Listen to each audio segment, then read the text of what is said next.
વડોદરા મહાનગરપાલિકામાં વિવિધ સમિતિઓની રચનાની પ્રક્રિયા અંતર્ગત હવે એસ્ટેટ મેનેજમેન્ટ કમિટીનું પણ ગઠન કરવામાં આવ્યું છે.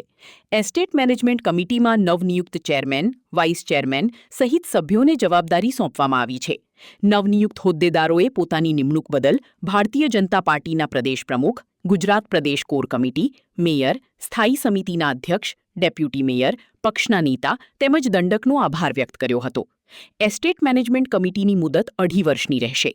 આગામી 2.5 વર્ષ દરમિયાન શહેરના એસ્ટેટ મેનેજમેન્ટને લગતા વિવિધ મુદ્દાઓ પર સંકલન સાથે કામગીરી કરવામાં આવશે. શહેરના એસ્ટેટ મેનેજમેન્ટ સાથે જોડાયેલા પ્રશ્નો અને વિવિધ બાબતો અંગે જરૂરી કાર્યવાહી કરવામાં આવે અને કામગીરી વધુ સુચારુ તથા અસરકારક બને તે દિશામાં કમિટી કાર્ય કરશે.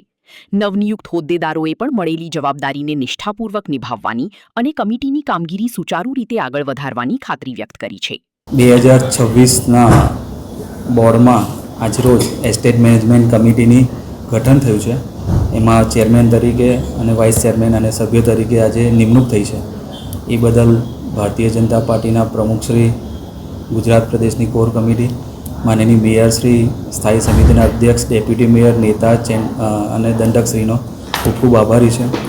આ મેનેજમેન્ટ કમિટી 2.5 વર્ષની છે અને 2.5 વર્ષમાં ખૂબ સારી રીતે અમે